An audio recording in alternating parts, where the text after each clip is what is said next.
Si tuviéramos que poner un titular a esta entrevista, diríamos que cada medalla olímpica que consigue un país le cuesta 40 millones de euros. Sí, es un dato muy significativo y la verdad que así dicho impresiona, pero es uno de los resultados de unos estudios que han realizado un grupo de profesores del área de Economía del Deporte de la Universidad Carlos III. En esta investigación hay que decir que también han participado otras universidades como la Rey Juan Carlos, la de Salford en Inglaterra y la Complutense en Madrid. Además, han analizado la figura del entrenador y más concretamente de cómo afecta el cambio de entrenador a mitad de temporada, algo muy de actualidad en nuestros días. Todo esto, como digo, no ha sido una cosa de, bueno, opinión de 4 profesores de diferentes universidades, sino un estudio fundamentado y de qué manera. Y para ello hemos invitado a 2 de los investigadores que pertenecen a la Universidad Carlos III de Madrid, que están hoy con nosotros, son Ramón Flores. Muy buenas, Ramón, bienvenido. Hola, Pilar, ¿qué tal? Y también nos acompaña Juan de Dios Tena, ¿qué tal? ¿Cómo estás, Juan? Hola, muy buenas tardes. Bueno, lo primero es que me contéis cómo habéis llegado a esta conclusión, porque, a ver, Ramón, a mí me ha impactado esto de que una medalla olímpica cueste 40 millones de euros. ¿Cómo habéis llegado a la conclusión de este dato? Bueno, hay que precisar un poco el hecho de los 40 millones de euros es sobre todo, para empezar, es un valor medio. O sea, no es que digamos nosotros metemos 40 millones de euros y obtenemos una medalla. Lo que quiere decir es que en media, en un país con las características económicas de España, con el grado de desarrollo, con el tamaño, y para un deporte cualquiera, en principio no va a ser lo mismo el precio de una medalla que de otra, pero en media nos va a costar unos 40 millones de euros conseguir una medalla con bastante probabilidad.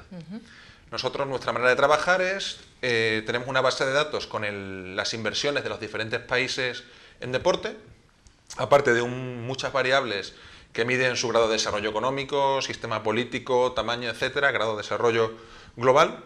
Y a partir de ello lo que encontramos es estimaciones de los precios de las medallas. No es lo mismo en España que en China, no es lo mismo para un país capitalista que para un país socialista. Porque, perdona, cuando hablas de precios te refieres a lo que se debe invertir para que al final haya ese resultado de conseguir una medalla. El precio que le cuesta una medalla a un gobierno, la inversión que hace falta. ¿Y por qué no es lo mismo en países capitalistas que en países, decías tú, de economía comunista, por ejemplo? Pues, por ejemplo, hay varias razones. Economía comunista, por ejemplo, suelen estar mucho más enfocados a conseguir el éxito deportivo como medio de promoción de su sistema político. Aparte, en los países comunistas hace falta menos estímulo en el sentido de que el deporte ofrece, por ejemplo, a los deportistas vías de promoción personal, social, etcétera, que no se ofrecen en los países desarrollados. En los países desarrollados, para estimular a un chaval para que haga atletismo, tienes que darle dinero, tienes que becarlo bien, porque si no hay un montón de opciones para vivir bien.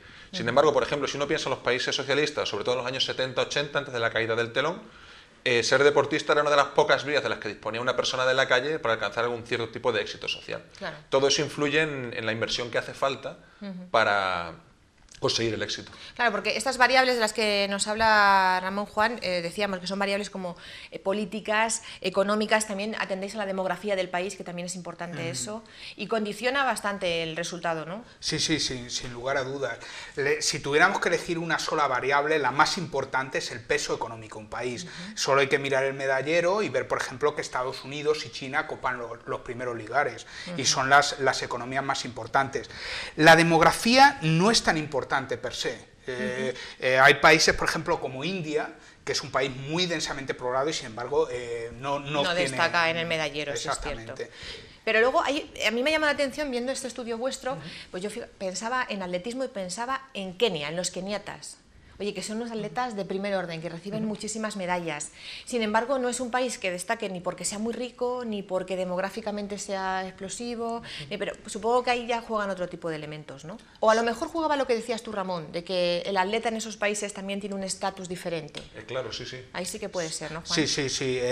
Bueno, de hecho, como decía Ramón anteriormente, lo que estimamos son valores medios. Existen muchos casos, muchos outliers o casos atípicos, como es el caso de Kenia, ¿no? Que por ciertas características demográficas, de población, puedan obtener valores significativamente por encima de lo que predicen nuestros modelos.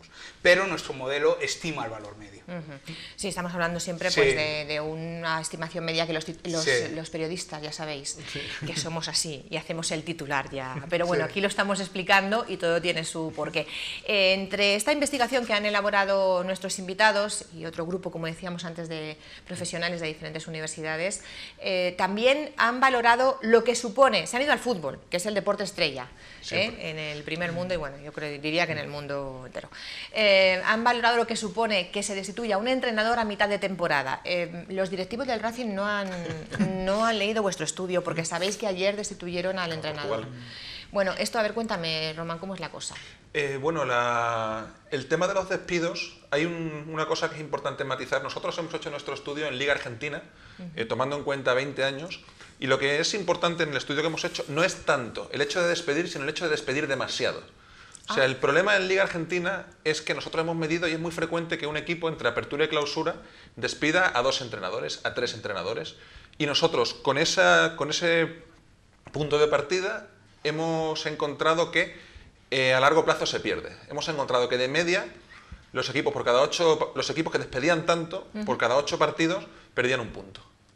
Sin embargo, un estudio similar que ha hecho Juan de Dios con otros profesores aquí en Europa prueba que en España, por ejemplo, que hay muchos menos despidos, hay un efecto positivo que solamente se ve en los partidos de casas, pero sí que hay un pequeño efecto positivo. Entonces habría que hablar de que lo negativo no es despedir a un entrenador, sino, de acuerdo con nuestro estudio, despedir demasiado. Despedir demasiado, que eso es verdad que aquí se ha dado en nuestra liga a veces equipos que en una temporada han tenido 2, 3 entrenadores y eso es lo que habéis comprobado que es negativo para el equipo porque desestabiliza. ¿Cuál es el motivo? Bueno, en el caso de España, como bien comentaba Ramón, que tenemos quizás el único trabajo publicado en una revista científica indexada, el efecto es positivo y solo en los partidos jugados en casa. Es un efecto pequeño pero positivo, lo que nos indica no tanto que el nuevo entrenador sea mejor que el antiguo, sino que el reemplazar a un entrenador genera unas nuevas expectativas en la afición, que va al estadio a animar con más fuerza o va más gente al estadio, y eso genera un pequeño efecto de signo positivo. Sin embargo, déjame hacer una pequeña matización sobre este tema del despido de entrenadores, porque quizás muchas personas que nos están viendo, nos están escuchando, se están preguntando, ¿y para qué necesito un estudio científico que me diga si un entrenador reemplazarlo es bueno o malo? Ya lo veo yo, ¿no? Bueno, no, termina, sería lógico, ¿no? Entonces es importante esto porque realmente lo que observamos después de unos resultados excepcionalmente malos es una reversión a la media. Un equipo que está actuando por debajo de su potencial revierta a la media, independientemente de que haya cambiado o no haya cambiado de entrenador. Un estudio científico permite comparar equipos que han estado teniendo un resultado excepcionalmente malo y que no han cambiado de entrenadores con equipos que están en la misma situación y sí han cambiado de entrenadores. No es la observación, sino es un trabajo científico lo que nos permite... Claro, y es que además estamos hablando de que este estudio vosotros lo habéis planteado, supongo, entre otras cosas, pues para que pueda servir de referencia y también de consulta en muchos de estos campos. Estamos hablando del deporte, además de alta competición. Y no es lo mismo que sea una tertulia aquí entre 4 amigos, que digamos, uy, qué mal viene, uy, qué bien viene. No, estamos hablando de un estudio científico. De hecho, nuestras motivaciones son esencialmente de tipo económico. La idea es, en el caso, por ejemplo, de los entrenadores, estudiar no solamente el caso del fútbol, sino en general una corporación económica que esté obteniendo malos resultados y esté sometida a presión externa, si es bueno o no que despida frecuentemente a sus altos cargos. Ese, digamos, fue un poco la motivación que está detrás de nuestro estudio, ¿no? Exactamente. Lo que pasa es que la ventaja que tiene el fútbol en este sentido es que permite observar muy bien los resultados. Está muy claro qué es éxito y qué es fracaso, y hay muchos datos disponibles de despidos, cosa que frecuentemente con las empresas no ocurre.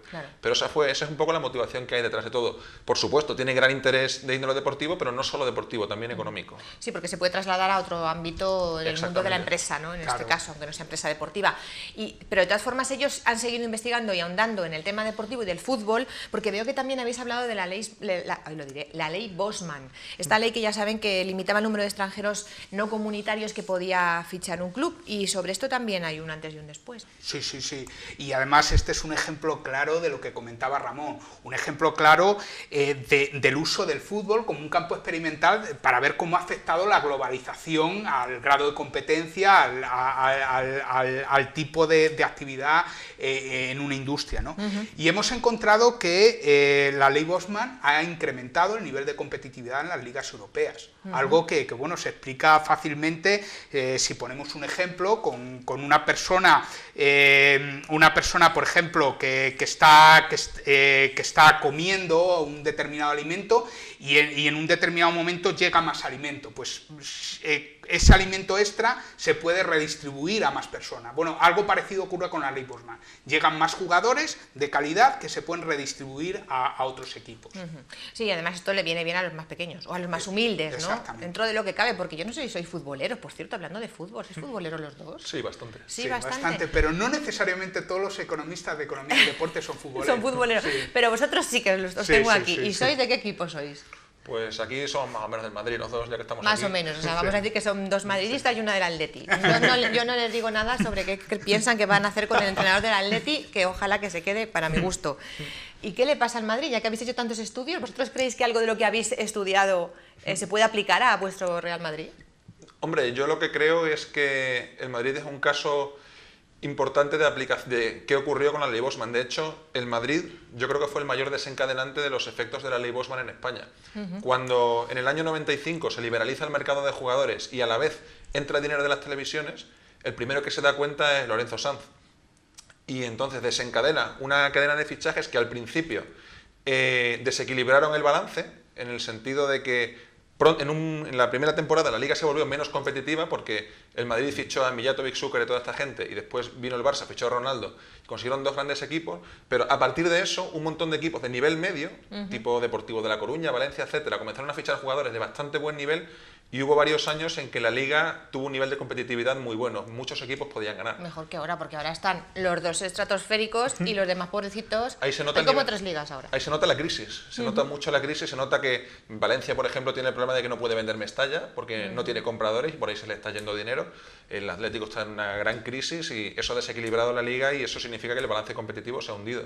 Y eso en gran parte tiene causas económicas. Esto lo analizan ellos, ven ustedes, es que todo tiene su aplicación, nos lo decían, y este es un ejemplo de que este estudio del que hoy les hemos hablado no se queda solamente ni en el campo del laboratorio ni en el campo de la mera especulación, es algo científico con datos y con estudios que han realizado, entre otros, nuestros dos invitados que hoy, a los que agradezco especialmente que hayan estado con nosotros. Es que la verdad se me ha hecho muy corto, se me ha hecho cortísimo, de verdad. Se pasa el tiempo volando. Por cierto, ¿alguna cosa sí que estáis investigando ahora que se pueda avanzar? ¿Algún estudio que tengáis en marcha? Tenemos varios en marcha. Tenemos, por ejemplo, un estudio del éxito olímpico deporte a deporte. O sea, no solo el precio de una medalla, sino cuál es el precio de una medalla en atletismo, cuál es el precio de una medalla en gimnasia. Ramón tiene también varias ideas. Estamos trabajando, por ejemplo, en el efecto que tienen los partidos de las selecciones nacionales en los equipos de fútbol. Pero solo con una pequeña matización, porque yo sé que esto mucha gente seguro lo está viendo como un tema un poco friki. No, para nada friki, sí. No es nada friki. Es un tema interesante porque el deporte en sí mueve mucho dinero. Pero claro, mueve mucho dinero, y tiene mucha influencia social. Pero incluso fuera del deporte, el deporte es un campo de análisis interesantísimo para contrastar teorías psicológicas, teorías empresariales. No hay que olvidar, por ejemplo, que la teoría de probabilidad surgió a partir de los juegos de azar. Igualmente el deporte está generando mucha literatura científica. No, y lo que comentábamos antes, el estudio vuestro tiene su traslación a otros ámbitos del mundo de la economía de empresas que no tienen que ver con el deporte, o sea que de friki nada. Bueno, un placer que hayan estado aquí con nosotros nuestros dos invitados. Ramón Flores, muchísimas gracias. Gracias, Pilar. También muchas gracias a Juan de Dios Tena. Muchas gracias. A los dos, enhorabuena y que sigáis investigando y ya nos contaréis más cosas. Sí, lo que haga falta. Lo que haga falta, eso espero. Nos vamos porque no tenemos más tiempo. Ha sido un placer acompañarles. Les dejamos ahora con la información. Buenas tardes.